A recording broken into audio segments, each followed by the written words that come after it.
आगे की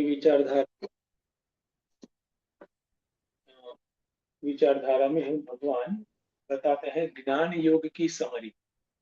ओके, 50 से 55 श्लोक में भगवान ज्ञान योग के बारे में बताते हैं। पहले भी इसके इस 18th चैप्टर में ही भगवान ने अगेन वर्ष नंबर 8 to 17 भी ज्ञान योग की समरी दी थी। अभी फिर से दे रहे हैं। तो दो प्रकार की जीवन पद्धति, दो प्रकार की लाइफस्टाइल, पूरी लाइफस्टाइल, उसके बारे में बात करते हैं। और वो है कर्म योग और ज्ञान योग। कर्म योग में एक प्रकार की जीवन पद्धति होती है, प्रमुख रूप से कर्म में योग किस प्रकार से सिद्ध करना, उसका प्रयास रहता है। ज्ञान योग की जो जीवन पद्धति अपनाता है उसमें प्रमुख रूप से स्वरूप का ज्ञान किस प्रकार से गहराई में प्राप्त हो और उसको आत्मसात अच्छे से किया जाए, उसका प्रयास रहता है। और ये बात भी क्लियर रहे कि यहाँ ऑप्शन नहीं है, ऑप्शन ए और ऑप्शन बी में से आपको जो पसंद आए वो पसंद करो, ऐसा नहीं। इस प्रकार से है तो हमारा जिस प्रकार से अधिकार का क्षेत्र है तद अनुसार हमें कर्मयोग या ज्ञान योग में से कोई एक हमें वाइजली पिक करना चाहिए। ठीक है, ये हमारी विजडम हमारी होनी चाहिए कि प्रमुख रूप से कौन सी प्रक्रिया। ठीक है, उसमें भी प्रमुख रूप से है ना, जैसे स्वरूप का ज्ञान है उसका भी बोध हम कुछ ले, अच्छी ही बात है, लेकिन वो हमारा प्रमुख है अभी स्टेट ऑफ माइंड लेने का, या फिर कर्म योग का अभी कुछ जो होमवर्क है वो बाकी है तो उसका हमारा स्टेट ऑफ माइंड है, वो हमें चेक अच्छे से करें। Most people, generally most people in a society, उसका अधिकार प्रमुख रूप से कर्म योग में। ठीक है, तो वो करें। तो प्रमुख रूप से कर्मयोग की जीवन पद्धति, यहाँ पर अभ्यास में तो जिस प्रकार से अभ्यास होता है वेदांत का करना ही है, वो तो अच्छे से आना ही चाहिए। लेकिन लाइफस्टाइल, साधना पद्धति, एक्शन, वो कर्मयोग स्पेसिफिक मोस्ट लोगों के लिए बनते हैं। तो ये बात भी हमारे अंदर एक स्पष्ट रहे। तो कमिंग बैक टू जैसे ज्ञान योग की समरी, उसमें हमने कल देखा था कि भगवान कहते हैं कि कर्मयोग की सिद्धि जिसको प्राप्त होती है, कर्मयोग में सिद्धि या कर्मयोग में ग्रेजुएट जो हो जाता है, उसका लक्षण क्या है? तो उसका लक्षण ही वो है कि असक्त सर्वत्र, उसकी बुद्धि कहीं पर भी चिपकती नहीं है, कहीं पर भी। जनरली ऐसा होता है कि संसारी व्यक्ति की बुद्धि या मन जो भी ले, वो हजारों जगहों पर चिपकी रहती होती है। तो वो पता भी चलता है कि थोड़ा सा भी इधर उधर हो गया, चेंज हो गया उसके एक्सपेक्टेशन से अलग, तो वो पूरा डिस्टर्ब हो गया। साधक, आप सब साधक हैं। तो साधक की जीवन में ऐसा नहीं होता है, कम कम होने लगता है कि अलग अलग कम ही जगह है जहां पर हम चिपकते हैं या जहां पर हम अफेक्ट होते हैं। ओके, लेकिन उसको सर्वत्र की ओर ले जाना है। ठीक है, अभी अत्र तत्र है। ठीक है, जैसे मैं अभी एक और क्लैरिटी आप दूं, तो संसारी व्यक्ति सर्वत्र सक्त है, साधक यत्र तत्र सक्त है। ओके, काफी हद तक असक्त है। यस, यत्र तत्र सक्त है। अभी यत्र तत्र में कौन सा एरिया है आप अपना अपना खुद का देख लो। ठीक है, तो वो यत्र तत्र सक्त को क्या बनाना है? सर्वत्र असक्त। ठीक है, तो वो हमारा प्रमुख होमवर्क हो गया। देखो, ऐसे देखना है, और उसके लिए जो भी लाइफस्टाइल जरूरी है वो करना है। तो ज्ञान युग में कौन अधिकार प्राप्त करता है? तो सर्वत्र असक्त बुद्धि, जीता आत्मा, विगत तो भगवान स्पष्ट कहते हैं। तो हम हमारे अंदर देख लें, अगर लगता है कि हम इसका चेक करते हैं, अगर दिखता है स्पष्ट रूप से कि संपूर्ण रूप से जितात्मा है, और संपूर्ण रूप से विगत स्पृह भी है, और असक्त सर्वत्र है, तो कॉन्ग्रेचुलेट्स, ज्ञान योग के लिए अधिकार है। तो प्रमुख रूप से ज्ञान योग स्पेसिफिक लाइफस्टाइल डिजाइन कर सकते हैं। अभी हम उसको समझ लें। रोड मैप तो हमारे पास पूरा होना चाहिए। अगर मन में इस प्रकार से शंका आए, अंदर से या कहीं से बाहर से कोई बोले कि अभी तो कहाँ जरूरत है, अभी तो ये करो, ऐसा नहीं, रोड मैप हमारे पास पूरा होना चाहिए। ठीक है। और हमारी यात्रा हम जहां पर खड़े हैं वहां से आगे बढ़ानी है। Okay? तो सिद्धि प्राप्त हो, उसको आगे क्या किस प्रकार से आत्मनिष्ठा प्राप्त करता है साधक, उसको मैं समासेन कहता हूं, प्लीज आप ध्यान से सुनो, ऐसा भगवान कहते हैं। ठीक है। तो ये हमने श्लोक नंबर 50 देख लिया था। अभी श्लोक नंबर 51 में प्रवेश करना है। 51 किसको दिया गया था? हरिओम स्वामी जी, प्रणाम। मोनिका बोल रही हूँ, मुझे मिला है 51। Okay Monica, very nice. Okay, हाँ, गो अहेड। हरिओम स्वामी जी, प्रणाम। गुरुदेव के चरणों में प्रणाम। पहले श्लोक का गान करती हूँ।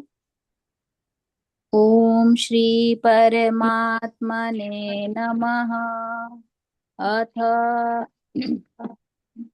अष्टादशोऽध्यायः। मोक्षसंन्यासयोगः। श्रीभगवानुवाच। बुद्ध्या विशुद्धया युक्तः धृत्यात्मानं नियम्य च शब्दादीन् विषयान् त्यक्त्वा रागद्वेषो विद्वस्य च। अभी इसका पद विच्छेद करती हूँ। बुद्ध्या विशुद्धया युक्तः धृत्या आत्मानं नियम्य च शब्दादीन् विषयान् त्यक्त्वा रागद्वेषो व्युदस्य च। ओके, तो ये हो गया पदच्छेद। पदच्छेद में सबको क्लैरिटी है? भैया,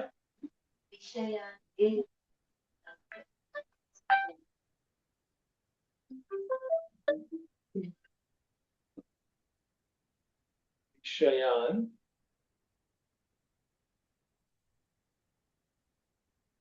stood out, Shema.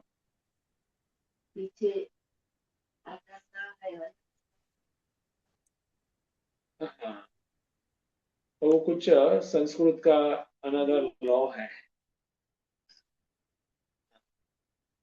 तो है तो अलग करे तो विषयान ही होगा कुछ। वो ग्रामर का, और वो भी एक्सेप्शनल वाला है ना, कि न और त इकट्ठे होते हैं तो कुछ होगा। हम्म, हाँ, ओके। हाँ, आगे बढ़ा जाए मोनिका।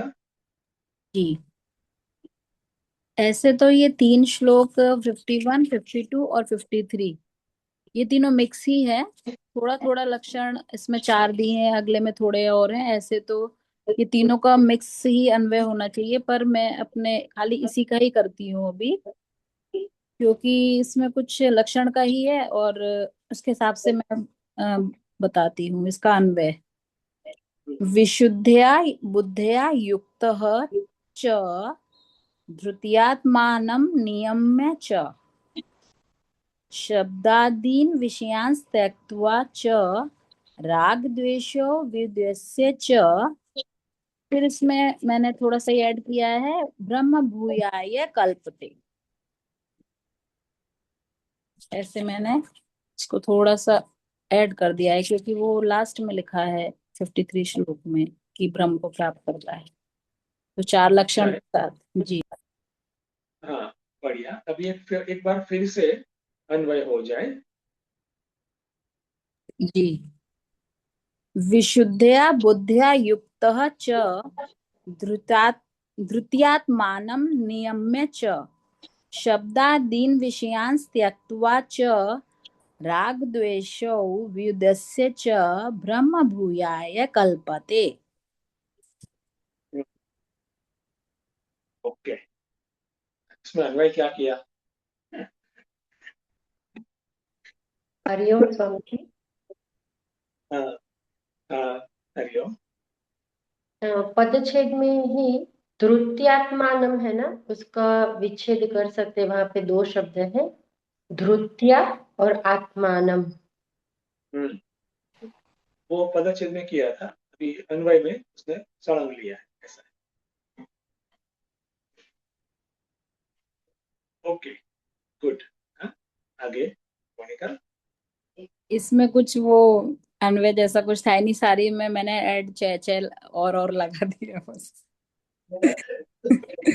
ठीक है, तो अभी मैं इसका वो बताती हूँ भावा। तो यहाँ भगवान श्री कृष्ण ने अभी तक हमें कर्मयोग के बारे में बताया और अब इन श्लोकों में ज्ञान योग की, जैसे आपने बताया कि समरी बताते हैं। तो एक जो ज्ञानी पुरुष होता है वो किस तरीके से ज्ञान योग में अपनी सिद्धि प्राप्त करता है। तो यहाँ भगवान श्री कृष्ण बताते हैं कि वो कैसे ब्रह्म प्राप्ति के योग्य बन जाता है। ये 3 श्लोक जो है 51, 52 और 53, इन सभी में ज्ञानी पुरुष के लक्षण के बारे में ही बताया गया है। और इस श्लोक में सिर्फ 4 लक्षणों के बारे में भगवान बताते हैं। बुद्धिया विशुद्धया युक्तः, जिस योगी जिस साधक को परमात्म तत्व को प्राप्त करने की इच्छा होती है और जिसने अपनी वासनाओं का क्षय कर दिया है, जिसका अंतःकरण शुद्ध है, उसकी बुद्धि विशुद्ध अर्थात सात्विकी होती है, उसका विवेक स्पष्ट होता है और विचार शक्ति भी शुद्ध होती है।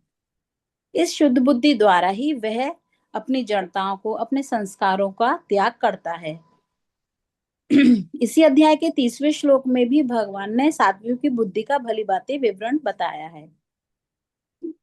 इस तरीके से योगी ज्ञानी अपनी सूक्ष्म बुद्धि के द्वारा जगत के बारे में तो जानता ही है, पर सूक्ष्म बुद्धि से वह अपनी आत्मा अनात्मा में भी भेद कर पाता है और उसके योग्य बन जाता है। वह नित्य और अनित्य का विवेक करके आत्मबोध को प्राप्त होता है। क्योंकि राग द्वेष से द्वारा राग द्वेष युक्त मन जो है वो राग द्वेष युक्त मन जो है उसमें वो उसकी तीक्ष्ण बुद्धि नहीं होती। इस तीक्ष्ण मतलब सूक्ष्म बुद्धि द्वारा ही वह यह सिद्धि प्राप्त कर सकता है। इस ब्रह्म प्राप्ति के लिए अर्थात जो यात्रा उसकी होती है बाहर से अंदर जाने की, असत से सत में रहने की, जैसे असतो माँ सद्गमय तमसो माँ ज्योतिर्गमय, अर्थात प्रकाश तत्व को जानने के लिए सूक्ष्म बुद्धि की ही आवश्यकता होती है। तुलसीदास जी ने भी कहा है, बिनु सत्संग विवेक न होए, अर्थात श्रवण मनन और निधि ध्यासन के द्वारा योगी ज्ञानी अपने अज्ञान और वासनाओं से मुक्त होकर मूल आत्मा को प्राप्त कर सकता है। तो जिस तरीके से हमने देखा कि संगीत एक कला है, पर जो सूक्ष्म उसमें जो ग्रेट सिंगर हैं वो उसकी लय ताल और राग का अच्छी तरह भेद कर पाते हैं। क्योंकि उनके पास संगीत की सूक्ष्म कला होती है। और इसी तरीके से जो ज्ञानी है वो अपनी शुद्ध बुद्धि द्वारा आत्मा और आत्मा का भेद कर सकता है। और वो कैसे उस शास्त्रों का अध्ययन करते हैं और गुरु के सानिध्य में रहकर उसकी सात्विकी बुद्धि बनती है। अब दूसरा लक्षण धृत्यात्मानम नियम में च, यहाँ धारणा शक्ति के द्वारा आत्म संयम किया जाता है। इस विधि ध्यान के द्वारा, यह विधि ध्यान के द्वारा ही संभव होती है। यहाँ गुरुदेव बताते हैं कि ध्यान के समय ही मनुष्य को मन को मनुष्य को नहीं, मन को विषयों से निवृत्त किया जाता है और पूर्व स्मृति का चिंतन उसे नहीं करना चाहिए। गौतम बुद्ध ने भी अपने प्रवचनों में मतलब जब वो प्रवचन करते हैं तो वो करते करते एक बार चुप हो गए। तो सभी शिष्य बोले कि आज पता नहीं क्यों चुप हो गए हम, और उठ के चले गए। फिर अगले दिन फिर बैठे सब लोग, तो उन्होंने उनसे क्वेश्चन किया कि आप सब चुप क्यों हो गए, आप चुप क्यों हो गए थे। तो उन्होंने जवाब दिया कि तुम लोग, मैंने महसूस किया कि तुम सब थक गए थे और तुम्हारा शरीर हिल रहा था, और मतलब कंसंट्रेशन है, जब तुम्हारा शरीर पे ही तुम्हारा कंट्रोल नहीं है तो तुम मन पे क्या कंट्रोल करोगे। तो उनका फोकस खत्म हो गया था, इसलिए उन्होंने अपना जो प्रवचन था, जो वो ज्ञान की जो उनको सीख दे रहे थे, उन्होंने वो रोक दी, विराम किया उस समय उसके लिए। तो भगवान बताते हैं कि इस हमारे मन को स्थिर रहने के लिए शरीर की दृढ़ता स्थिरता भी जरूरी है। तो इस तरीके से ध्यान करते समय शरीर को स्थिर भी रहना चाहिए, मन को शांत करना बहुत जरूरी है। आगे भगवान ने ध्यान अभ्यास के बारे में ही बताया है, और बताया है कि शब्दादीन विषयांस त्यक्त्वा, ये तीन पंचकम इंद्रियां, शब्द शब्द स्पर्श रूप रस गंध, ये सभी इंद्रियों को ध्यान करते वक्त हमें संयमित करके रहना चाहिए। और ज्ञानी अपनी संयमित कर चुका होता है। अगर कोई ध्यान करते समय अगर हमें कोई आवाज सुनाई दे तो हमें उसमें नहीं अपना मन वहां तक नहीं ले जाना चाहिए कि कभी कोई गाना सुन लिया या किसी की आवाज आई तो हमने उस पर रिएक्ट किया और हमारा मन वहीं विचलित करने लगा। तो ध्यान करते समय भगवान श्री कृष्ण कहते हैं कि हमें अपने विचारों को एकदम शून्य कर देना चाहिए और अपना ध्यान श्वासों पर ही देना चाहिए। और इस ध्यान करते समय हमें, तो ही हम ध्यान में स्थिर हो पाएंगे। राग द्वेष से मुक्त मन ही ध्यान अवस्था के लिए उचित है। और इस तरीके से हम किसी भी मंदिर, आश्रम या शांत जगह ध्यान करते हैं तो हमारी बुद्धि भी स्थिर होती है। स्थिर बुद्धि से हमें ध्यान अवस्था, ध्यान अभ्यास में मदद मिलती है और इस तरीके से हमारी चित्त शुद्धि होती है और हम इस शांत मन से आत्मचिंतन आसानी से किया जाता है। एक योगी भी कर्म योग करते हुए ध्यान अभ्यास करके मन को संयमित करता है और इंद्रियों पे भी संयम करता है, तभी उसे आत्म प्राप्ति अर्थात अपने वह मूल स्वरूप को प्राप्त करता है। इस तरीके से एक योगी श्रवण मनन निधि ध्यासन द्वारा ज्ञानाग्नि से अज्ञान और वासनाओं जैसे मल से मुक्त होकर मूल आत्मा को प्राप्त करता है। यहाँ भगवान ने यही बताया है कि इस तरीके से वह ब्रह्म प्राप्ति के योग्य बन जाता है। हरिओम स्वामी जी, प्रणाम। हरिओम मोनिका। हाँ, इट्स अ गुड एफर्ट।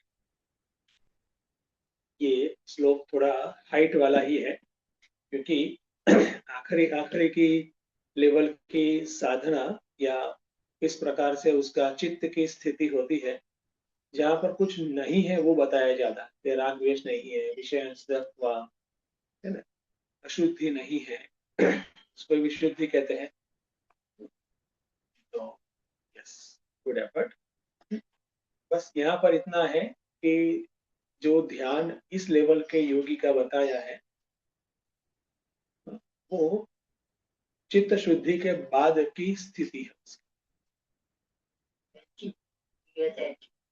सिद्धि प्राप्त हो, है ना। तो चित्त शुद्धि के बाद की स्थिति वाला योगी ध्यान करता है तो फिर उसका क्या क्या किस प्रकार से लक्षण होते हैं, कैसा स्टेट होता है उसका, कार्यकरण संघात के लेवल का वगैरह। गुड। ओके, तो श्लोक नंबर 51 में हम इस प्रकार से एक देखेंगे कि जो सिद्धि प्राप्त हुआ, माने कि चित्त शुद्धि, अंतःकरण में रहा हुआ मल और विक्षेप, टेक्निकल शब्द है, मल और विक्षेप दोनों निकल गए। मल जो है वो नेगेटिविटी आती है, जो षड रिपु वो मल है, आसुरी संपत्ति मल है, संसारित्व मल है, लाइक दैट। और विक्षेप मल के कारण मन में जिस प्रकार से विक्षेप होते हैं और उसकी एक संस्कार बन गए हैं कि विक्षेप युक्त मन ही एक नॉर्मल स्टेट हो गया है जिसका, वो विक्षेप युक्त मन को उसने विक्षेप रहित किया है। तो मल और विक्षेप रहित इज इक्वल टू चित्त शुद्धि। ओके, तो जिसको ये दोनों प्राप्त हो गए हैं, देखो ये हमें पता है कि कर्मयोग की ही एक एडवांस या इंटरनल एक साधना पद्धति में उपासना रखना ही होगा वहां पर, क्योंकि उपासना से ही चित्त शुद्धि पूर्ण रूप से होती है, क्योंकि विक्षेप निवृत्ति उपासना से ही होगी। इसीलिए काफी कुछ कुछ व्यक्ति जो अच्छे से कर्मयोगी करते हैं, मीन्स के स्वार्थ रहित सेवा भाव में लगे हुए हैं, वो कर्मयोगी के लिए नेक्स्ट लेवल उपासना ही आता है, क्योंकि मल निवृत्ति हो गई है। अभी स्वार्थ काफी हद तक कट गया है। ऐसे लोगों को कहते भी है कि देखो ये जगत में या संसार में, जैसे शब्द, समाज में रहते हुए वो साधु है, उनका जीवन समाज के लिए है, अच्छी बात है। ऐसे लोग होते हैं, है हमारे आजू बाजू ही, हम देखें। और छोटा सा थोड़ा बहुत चाहिए उनको, जो भी वो उनको मिल जाता है, से ही उनका संतोष पूर्ण रूप से। करप्शन की तो कोई गुंजाइश ही नहीं होती है, giving more than what we take आराम से हो जाता है, कुछ चाहिए ही नहीं काफी एरिया में। तो क्या वो क्या हम देखेंगे कि वहां पर काफी हद तक मल की निवृत्ति हो गई है। काम क्रोध लोभ मोह मद मत्सर, उसमें बस बस थोड़ा बहुत इधर उधर थोड़ा बाकी होता है, 2-5% वगैरह, जो भी जिसका अलग अलग है। लेकिन विक्षेप निवृत्ति नहीं होने के कारण उनको कर्म चाहिए, वो वहां पर ही डटे रहते हैं। अभी हमारे वेद, हमारे ऋषि, हमारे महापुरुष तो कहते हैं आगे बढ़ो, लेकिन वर्तमान जो जीवन पद्धति है उससे वो साधन से वो आगे नहीं बढ़ सकते। वहां पर चाहिए उपासना, जिसको हम कहते हैं साधना। एक शुरुआत का स्टेज है साधना, साधना के, तो वही उपासना में जाएगा तब विक्षेप निवृत्ति होगी, वो सिद्ध कहलाएगा। वो याद रहे, जो गीता के संक्षेप में कहते हैं, गीता के सापेक्ष में कहते हैं, चित्त शुद्धि पूर्ण रूप से, मल विक्षेप निवृत्ति। और फिर वो व्यक्ति ज्ञान योग का अधिकारी है, उसको अपनी उपासना की भी लाइफस्टाइल चेंज करनी होगी। वो ग्रेजुअली धीरे धीरे होता है, जैसे धीरे धीरे सीजन बदलती है, धीरे धीरे रात में से दिन होता है, वो बहुत धीरे धीरे धीरे धीरे बर्ड में से फ्लावर बनता है, वैसे ही धीरे धीरे हमारा ट्रांजिशन होता है एक स्टेज में से दूसरे स्टेज में। ठीक है, इसलिए गुरुदेव भी कहते हैं कि ये spirituality, spiritual growth is a very slow process. तो वो ट्रांसफॉर्मेशन, वो रिवोल्यूशन नहीं, तो क्रांति कर दी और फटाक से चेंज हो, ऐसा नहीं। स्लो ट्रांसफॉर्मेशन, तो भी हमारे ध्यान देना चाहिए। तो मल और विक्षेप की निवृत्ति कर्मयोग से हो गई, और मैंने अच्छे से कनेक्ट किया है, याद रहे कि एक्टिव लाइफस्टाइल और दूसरा है उपासना युक्त लाइफस्टाइल, दोनों दोनों करना है। That is a part of a कर्मयोग कॉम्प्रिहेंसिव वे। उसको स्लाइस डाउन कर कर अलग अलग कर सकते हैं, वो हमारी खुशी है या फिर हमारी अंडरस्टैंडिंग के लिए हम कर सकते हैं। अन्य महात्माओं ने भी किया है हमारे लिए। तो आवरण भंग, मल विक्षेप और आवरण, तीसरा है आवरण भंग, वो उसकी प्रक्रिया ज्ञान योग है। ठीक है, उसकी प्रक्रिया ज्ञान योग है, और ज्ञान योग माने वेदांत का श्रवण मनन और निधिध्यासन। अभी प्रमुख रूप से उसकी साधना वेदांत का श्रवण मनन निधिध्यासन रहती है। और उसमें कौन अधिकारी है, तो उसकी अभी लायकात यहाँ पर बताते हैं, क्वालिफिकेशन। बहुत बढ़िया है। तो क्या कहते हैं, अंदर पहले जाते हैं श्लोक में, फिर देखते हैं आगे कुछ उसमें देखना है। तो बुद्धिया विशुद्धिया बुद्धिया युक्त, अभी एक है शुद्ध बुद्धि, अभी यहाँ पर कैसी है, विशुद्ध बुद्धि। विशुद्ध बुद्धि माने कि अभी जगत के एरिया में कोई भी आकर्षण या भय कुछ भी नहीं है। जहाँ पर जो विषय में आकर्षण होता है वही विषय में भय होता है, वो निश्चय है। क्योंकि वो खोने का भय होता है। तो हम उल्टा भी कर सकते हैं, जो विषय में भय है वहां पर आकर्षण होगा ही, नियम है। ढूंढो, अगर नहीं मिलता है तो अलग बात है, ढूंढो। तो यहाँ पर इतना शुद्ध व्यक्ति का अंतःकरण है, उसकी बुद्धि है, कि उसको भगवान कहते हैं विशुद्ध, उससे युक्त हो गया है। अभी याद रहे विशुद्ध बुद्धि कैसे होगी। विशुद्ध बुद्धि में इंटरनली रखना है।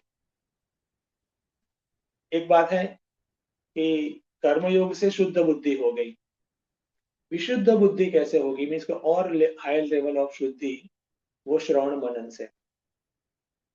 वो वेदांत का सिस्टमेटिक लंबे समय तक श्रवण किया है। अभी देखो लाइफस्टाइल उसकी बदलनी ही होगी ये लेवल पर, या फिर इस प्रकार से अंदर से भी इस प्रकार से आता है भाव कि अभी मुझे इस प्रकार से जीना है। संजोग इस प्रकार से बनते हैं, अगर नहीं बनते तो वो विपरीत संजोग को तोड़ फोड़ कर चला जाता है कहीं जहां पर सानुकूल संजोग है। वेदांत का श्रवण और मनन करने से ही व्यक्ति के अंदर जो भी स्वयं के बारे में, जगत के बारे में और ईश्वर के बारे में, भगवान के बारे में जो भी धुंधली या गलत सोच है वो चली जाती है। एक ही रास्ता है, श्रवण और मनन। और ये प्रक्रिया व्यक्तिगत रूप से, ग्रुप के अंदर साथ में, और under the competent Acharya teacher, उसके अंडर में करनी होती है, मस्ट है। इसीलिए भगवान शंकराचार्य भी बारी बारी अलग अलग जगह पर कहते हैं शास्त्रज्ञ अपि, शास्त्र पता है तो भी शास्त्रज्ञ। कोई कह रहे थे मुझे से शास्त्र पता नहीं इसलिए मैं सीखने जा रहा हूँ, तो अच्छी बात है, लेकिन पता है, कुछ कुछ आता है या संस्कृत आता है वगैरह, इस शास्त्रज्ञ अपि ब्रह्मान्वेषणम स्वातंत्र्येण न कुर्यात्, ऐसा स्पष्टीकरण भगवान शंकराचार्य करते हैं हमारे सबके लिए। तो एक कॉम्पिटेंट आचार्य गुरु के अंडर में प्रमुख साधना ये सिद्धि प्राप्त व्यक्ति करता है जहां पर श्रवण और मनन की होती है। और ये प्रक्रिया कोई क्रैश कोर्स वाली नहीं है, ये प्रक्रिया लंबी जाती है, ठीक है, लंबे समय तक जाती है। तो इवन गुरुदेव भी अ, जब संन्यास लिया था और फिर शिवानंद जी महाराज के पास रहते थे वहां पर, तो वहां पर भी कुछ अभ्यास करते थे वेदांत का। ज्यादा अभ्यास करना था तो शिवानंद जी महाराज ने तपोवन जी महाराज के पास उनको भेजा। फिर वो गुरुदेव वहां पर कुछ साल रहे, सालों तक रहे। तो भैया देखो, वो सालों तक रहे। अभी टाइम की लेते हैं, इंटेंसिटी कैपेसिटी को नहीं लेते हैं। गुरुदेव कुछ साल तक तपोवन जी महाराज के पास रहे। सर मानो के चलो 5 6 6 साल रहे अप्रोक्सीमेट में कहता कि वहां तो वो डेडिकेटेड यही प्रयास करते थे वेदांत का। दूसरा कोई और प्रयोजन और कोई कार्य नहीं था क्षेत्र। तो वो सब समय की कितनी मिनट हुई, कितने घंटे हुए, वो देखे, और हम कितना घंटा देते हैं, है ना, दिन का। सब मिलाए तो पता चलेगा कि हमें मिनिमम 50 साल देंगे तब वो 5 6 साल हो जाएगा इक्विवेलेंट समय में ही। इंटेंसिटी तो अलग बात है है ना, क्योंकि वहां पर पूरा दिन रात बस वही करना है, हमारा अलग है ना हाँ, समय का भी एक है। तो समय तो हम एक इजीली मेजर कर सकते हैं, इंटेंसिटी मेजर करना तो तकलीफ वाला है। समय मेजर कर सकते हैं, समय मेजर करेंगे तभी पता चलेगा कि इतना तो समय अभी हमने वेदांत के अभ्यास में नहीं दिया है। तो मीन्स पॉइंट क्या है कि लंबे समय तक बस चालू रखो। कब खत्म होगा ऐसा नहीं आता है, बस चालू रखो, आगे बढ़ो उसमें। इसलिए that's why one must enjoy this process. नहीं तो मन उखड़ कर बोलेगा कि अभी दूसरा कुछ करते हैं, पीटी पार्टी ठीक है ठीक है। तो ये बात एक इम्पॉर्टेंट है, लंबे समय तक वो वेदांत का अभ्यास करते हैं। कोई भी विद्या का पारंगत्व, इसके मास्टर भी एक्सपर्टीज लेनी है तो उसमें लंबे समय का अभ्यास आवश्यक। फिर वेदांत हो, मैथ्स हो, फिजिक्स हो, इकोनॉमिक्स हो, बॉटनी हो, कोई भी तो ये व्यक्ति वो करता है और मनन भी करता है। इंटेंस और सिंसियर श्रवण वो मनन में हमें आगे ले ही जाता है। और कभी कभार फिर मननात्मक ही हमें कार्य करना होता है, वो फिर आगे की हिंट्स अंदर से मिलती है या फिर आगे के सूचन वो बाहर से माने की आचार्य से मिलते हैं। तो वो सब भी है। तो श्रवण मनन कौन से एरिया में? सर्वतो एरिया में। इसलिए जीव जगत और ईश्वर, वो उसका जो स्वरूप, उसकी जो स्थिति, वो सब उसका सत्य वो साधक जानने का प्रयास करता है शास्त्र और आचार्य के अंडर में। और वो जानता है, श्रवण और मनन की प्रक्रिया पूर्ण हो गई है जब तक परिणाम स्वरूप बुद्धि में स्पष्टता है। क्या स्पष्टता है? अहम ब्रह्मास्मि, सर्वम खलिदम ब्रह्म, बुद्धि में स्पष्टता है ठीक। अभी इंटरनलाइज नहीं हुआ है, वो एक दूसरा बहुत ही डीप स्टेट है। लेकिन अंदर स्पष्टता है कि जो जगत मुझे दिख रहा है वो एक्चुअली ब्रह्म है, एक्चुअली वो अस्तित्व स्वरूप ब्रह्म है। कि वो कैसे होता है वो अलग की पूरी प्रक्रिया है, क्योंकि यहाँ तो समास है ना निबोध में, है ना, समास में ही बात करते हैं। तो एक ये हो गया और यहाँ पर मुख्य रूप से कहा था मैंने कल ही या अर्लियर श्लोक में कि निदिध्यासन की बात करते हैं। ये जो श्लोक है उसमें निदिध्यासन की प्रोसेस या उसको हिंट कर रहे हैं, प्रोसेस को भी इलाबरेट तो नहीं ही कर रहे हैं, ठीक है। लेकिन कैसे कैसे वो साधक महात्मा की ही महात्मा है, साधक महात्मा की स्थिति है, वो हमें अंतःकरण की स्थिति कैसी है वो बताते हैं। एक है शुद्धया विशुद्धया बुद्धया युक्त, फर्स्ट। फिर सेकंड है द्वितीया आत्मानं नियम्य। यहाँ पर आत्मानं माने अंतःकरण माने मन, और उसके पास धृति है, ठीक है। और धृति इतनी डीप है कि मन में निश्चय के अन्यथा या विरुद्ध कोई संकल्प भी नहीं आता है, या फिर वो लेवल तक वो ला गया है। ठीक है, निश्चय बुद्धि में जो है इसके अन्यथा या विरुद्ध संकल्प भी नहीं आता है। तो इस प्रकार से व्यक्ति ने अपने मन को संवारा है। देखो, इसलिए अंदर बहुत काम करना पड़ता है, मन को चेक करना होता है, मन को देखना होता है कि मन किस प्रकार से सोचता है, किस प्रकार से उसमें संकल्प विकल्प आते हैं। तो वो सब ये साधक महात्मा ने लंबे समय तक किया है, और परिणाम स्वरूप नियमन में है। अभी उसके संकल्प विकल्प, मन के लागणी भावनाएं जो बुद्धि में निश्चय है उसके अनुरूप ही रहता है। कभी ऐसा नहीं होता है कि बुद्धि में निश्चय ऐसा है कि वसुदेव कुटुंबकम, ये रिलेटिव वर्ड के बात करते हैं, और यहाँ पर बुद्धि मन में तेरा मेरा चल रहा है, मैं उसको उतना दूंगा या दूंगी तो वो मुझे कितना देंगी, है ना। वो सब एक बेस लेवल का या एवरेज व्यवहार चलता है, ऐसा नहीं होता है, ठीक है। तो वो अगर ऐसा है तो भी वो चुन चुन कर निकालता है। गुरुदेव बहुत बढ़िया कहते हैं यही लेवल को, उसको कहते हैं वीडिंग आउट।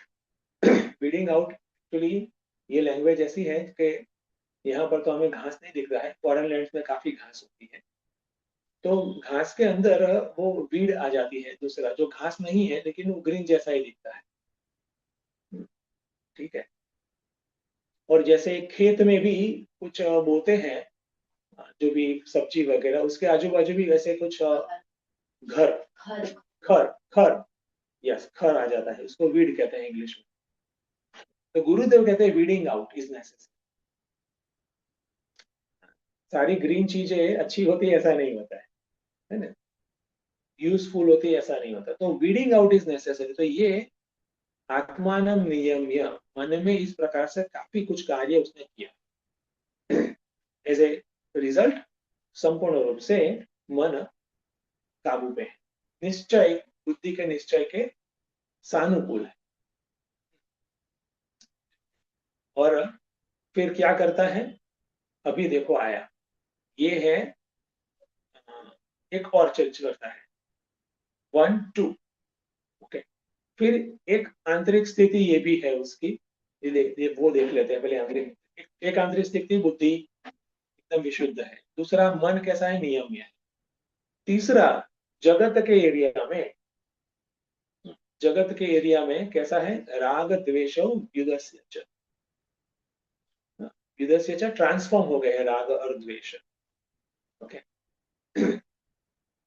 राग द्वेष ट्रांसफॉर्म हो गए। अभी जगत, इवन भगवान शंकराचार्य भी अपने भाष्य में इस राग और द्वेष की ही बात करते। संसार क्या माने कि राग और द्वेष, ठीक। तो ये राग और द्वेष पर संपूर्ण उसका काबू है, और ये राग और द्वेष ही हमारे मन और बुद्धि में द्वंद्व लाते हैं। ये करूं या ना करूं, ये करूं तो ये उसका ड्रॉबैक है, वो करूं तो उसका ये ड्रॉबैक है, कुछ ना कुछ रहता है।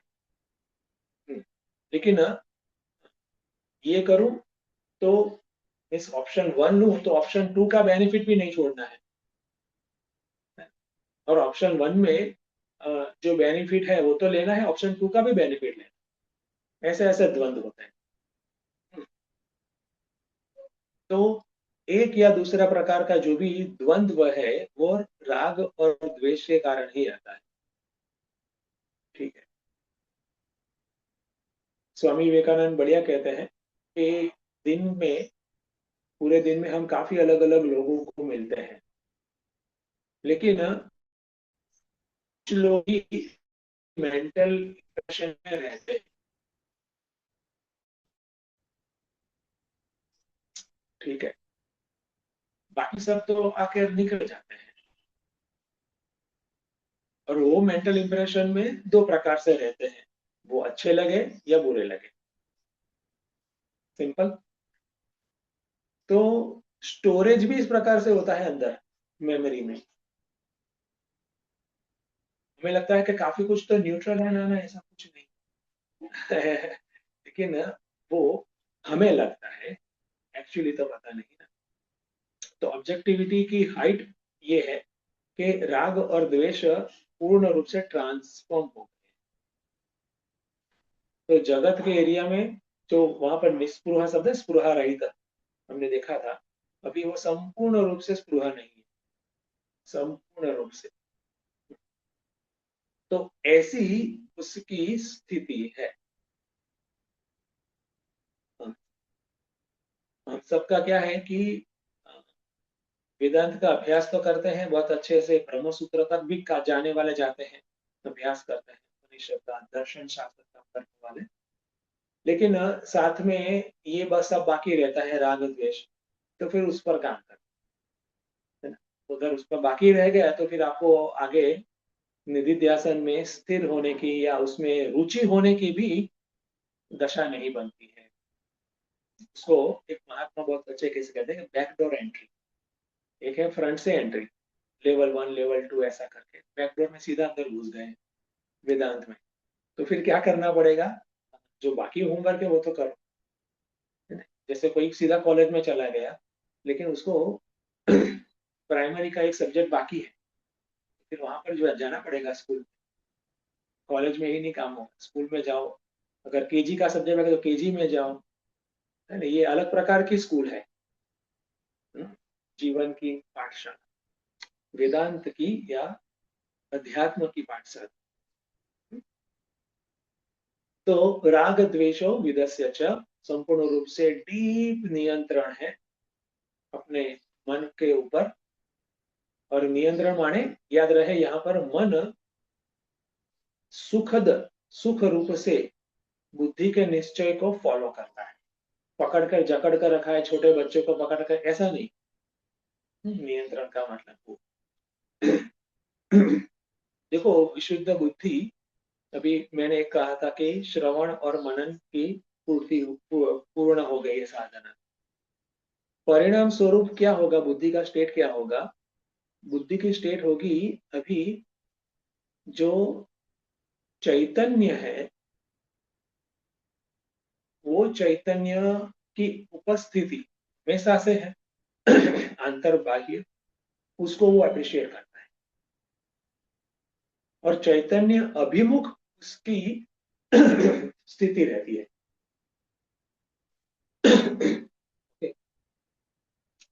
जगत में तमस भी है, तमस की जड़ता है। जगत में रजस भी है, रजस की चंचलता और अहंकार भी है। तमस की जड़ता प्रमाद, और रजस की अहंकार और चंचलता, बहिर्मुखता।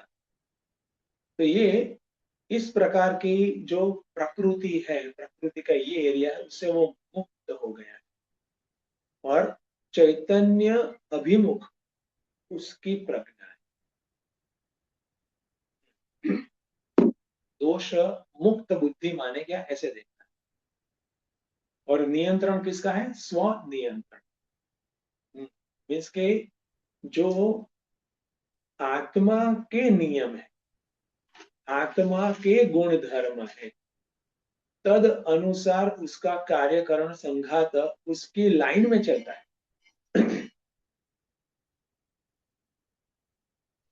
ओके, ये इंपॉर्टेंट है। जनरली साधक की जो भी कक्षा होती है तो तद अनुसार वो अपने शरीर या मन की जो लेवल स्थिति होती है तद अनुसार उसका कार्यकरण संघात चलता है। यहाँ पर आत्मिक नियम,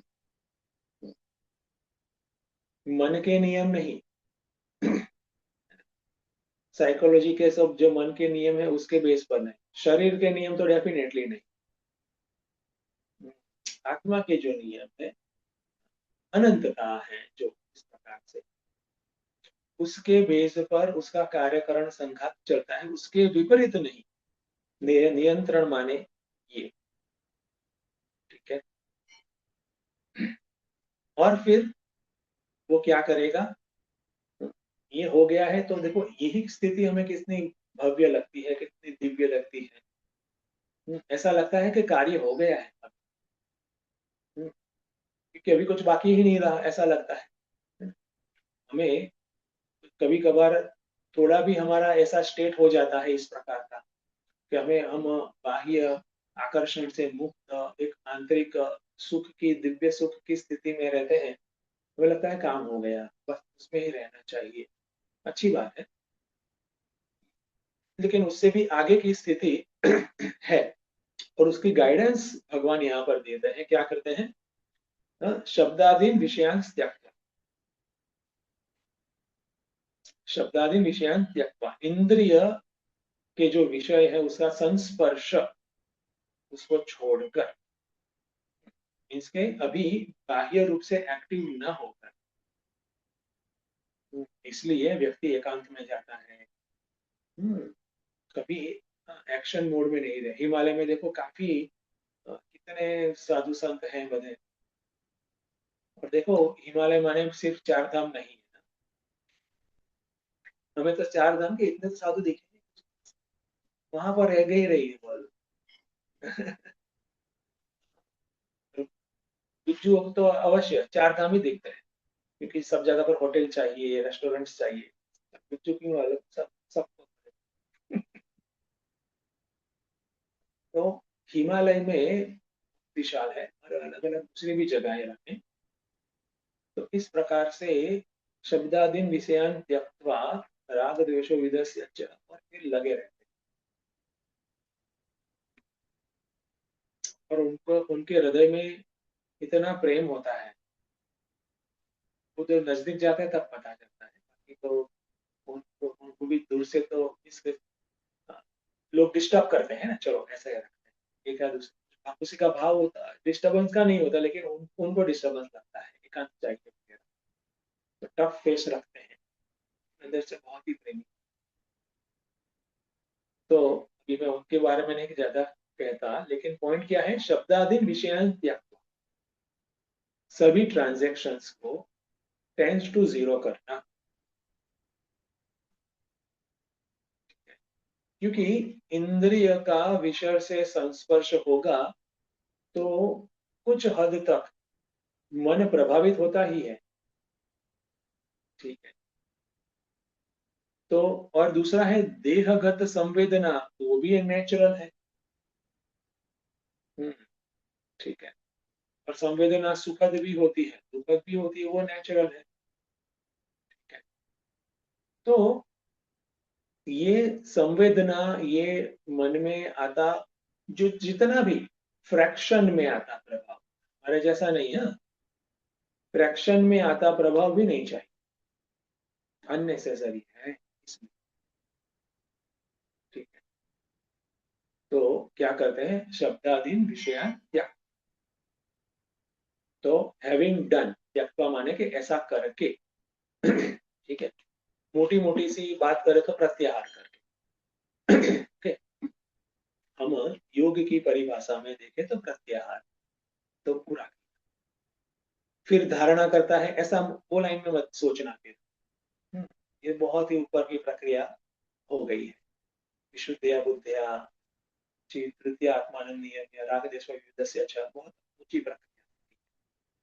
लेकिन अभी आत्मनि आत्मना तुष्ट करने के लिए बाह्य ट्रांजैक्शंस जीरो करने हैं, बाह्य ट्रांजैक्शन माने हाथ पैर हिला के किसी के बात, ऐसा नहीं, देखना भी ट्रांजैक्शन, याद रहे, इतनी सूक्ष्म बात यहाँ पर। अलग अलग चीजें देखना, सुनना, खाना, कुछ भी सादी लगती चीजें भी बड़ा ट्रांजैक्शन हो सकता है किसी के, ऐसी बात है। तो ये तो एक कैलिब्रेशन की एक प्रोसेस है, लेवल है, कैलिब्रेशन का लेवल। ठीक है, तो इतना रखता हूं, क्योंकि आगे के अन्य श्लोक में भी भगवान फर्दर गाइडेंस देते हैं कि ज्ञान योग के अधिकारी साधक को क्या करना चाहिए। गाइडेंस इसलिए रोड मैप पूरा पक्का अच्छे से समझे, इसलिए ऐसा न लगे कि कोई अच्छा दिव्य फेज आ गया, हाँ बस हो गया, कुछ नहीं चाहिए, ऐसा ऐसा वो जो है अंदर थोड़ा पागलपन जैसा आ जाता है, उससे हम बच के रहें, रोड मैप अच्छे से समझे। ठीक है, तो यहाँ तक। तो अभी जो मैंने कहा उसमें किसी को कुछ क्वेश्चन है, पूछना है?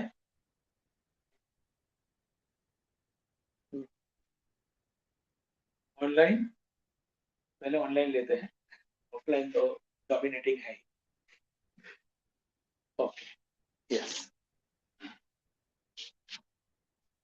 स्वामी जी, यहाँ पे जो बताया गया है कर्म योग से सिद्धि प्राप्त हो गई है, ज्ञान योग के लिए वह जो है उसको अधिकार मिल गया है, लेकिन वह जो है पूर्ण स्थिति में नहीं पहुंचा, ये बीच की स्थिति है ना, ऐसे सिद्ध प्रज्ञ की स्थिति है, यानी कि वो मिडल स्टेज है, अभी वो पूर्ण नहीं हुआ है।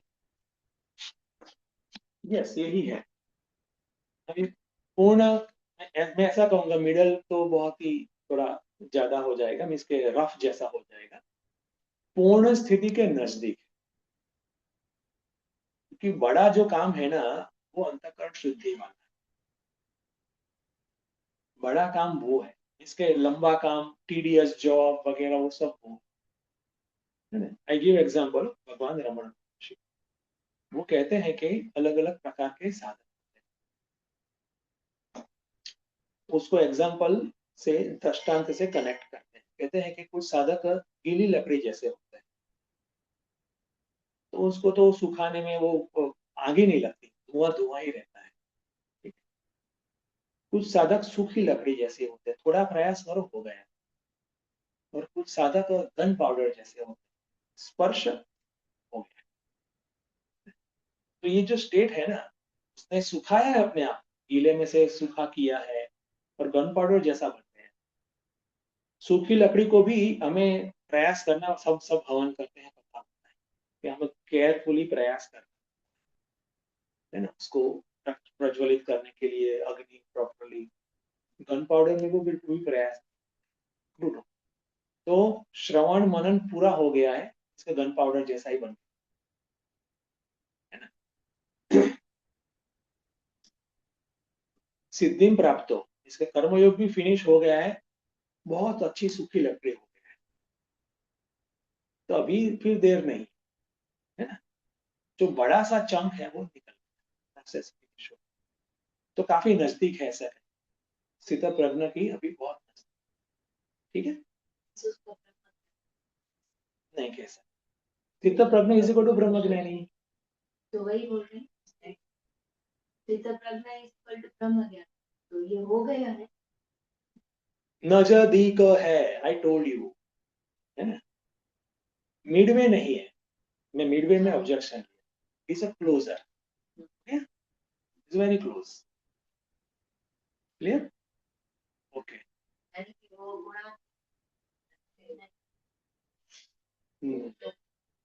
देखो, ब्रह्म ज्ञानी इज इक्वल टू स्थित प्रज्ञ इज इक्वल टू गुणातीत।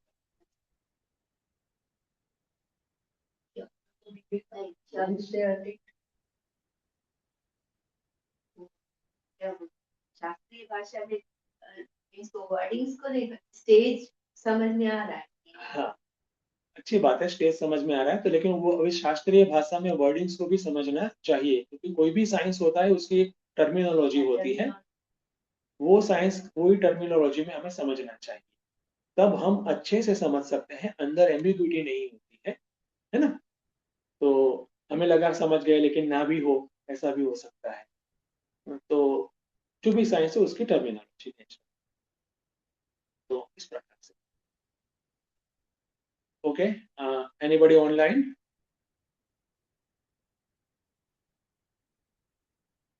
ओके। वही तो कर्मयोग में होता है, अलर्ट होता है कि हाँ मुझे ऐसा होता है, यस मुझे ये करना है, मेरा ये होमवर्क है, ये तो बाद का होमवर्क है, ऐसा लगता है।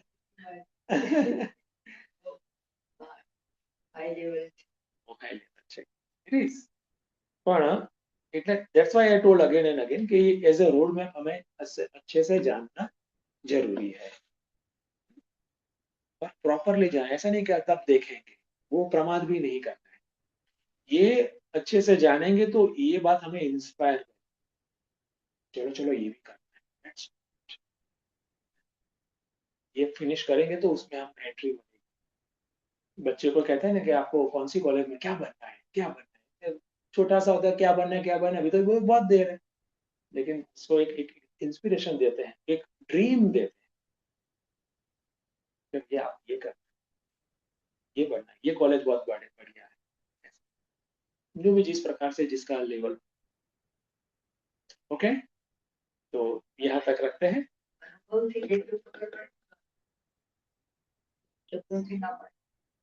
तो रहेगा अंदर मन ऊंचाया कैसे पकड़ना उसको, इसीलिए देखो यहाँ पर ये सामर्थ्य चाहिए मन का, बुद्धि का स्पेशली, कि उसको अभी कुछ अनुभव नहीं है ना, व्यक्ति को, साधक को, तो उसको विजुअलाइज कर,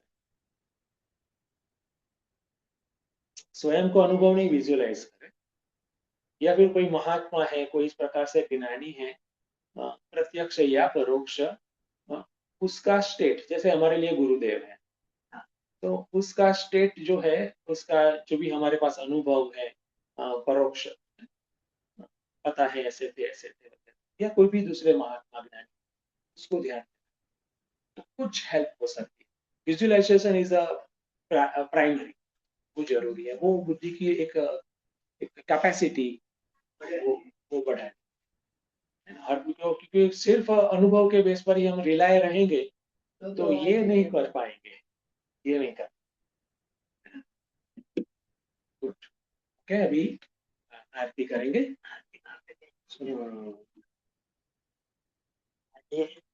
ચેન્નઈ તમે કેમ ન આવ્યા? ચેન્નઈ ગયું છે 2-3 દિવસથી, એકમાં જ ગયું છે. એવું છે. હરિઓમ નીલાબેન.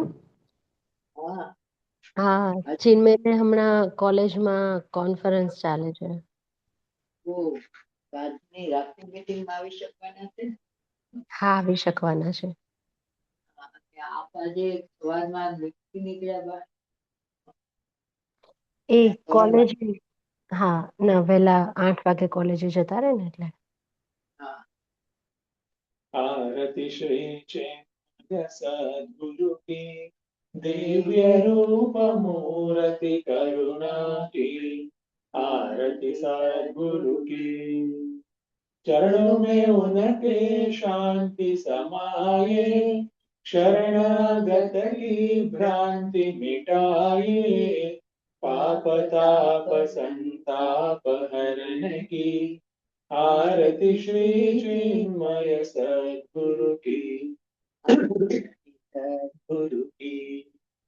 वेद उपनिषद गीता को गाया, धर्म सनातन फिर से जगाया, शुद्ध नीति प्रीति शंकर की, आरती श्री चिन्मय सद्गुरु की, आरती सद्गुरु की। सिद्ध बारिकी तपोभूमि में गुरु हमारे, भक्त हृदय आनंद स्रोत की, आरती श्री चिन्मय सद्गुरु की, आरती सद्गुरु की, आरती सद्गुरु की। ओम न तत्र सूर्यो भाति न चंद्र तारकम्, नेमा विद्युतो भान्ति कुतो यमग्निः, तमेव भान्तमनुभाति सर्वम्, तस्य भासा सर्वमिदं विभाति। श्री सद्गुरुनाथ महाराज की जय।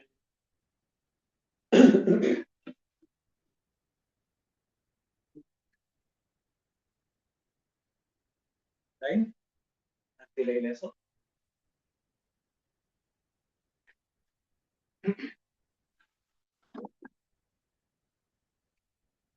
ओम पूर्णमदः पूर्णमिदं पूर्णात् पूर्णमुदच्यते, पूर्णस्य पूर्णमादाय पूर्णमेवावशिष्यते।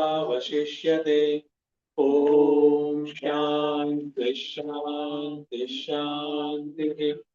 हरि ओम श्री गुरुभ्यो नमः। हरि ओम। ઓનલાઈન પ્રસાદ લઈ લેજો બંધ કરી દીધું લાગે. છે જોઈ લેજો. હા લીલાબેન. ઓકે એવરીબડી, આવજો. આવતીકાલે નીલાબેન ને ત્યાં પાછા મળીશું અને ઓનલાઈન. હરિ ઓમ. હા પ્રણામ સ્વામીજી. હરિ ઓમ. પ્રણામ સ્વામીજી. હરિ ઓમ.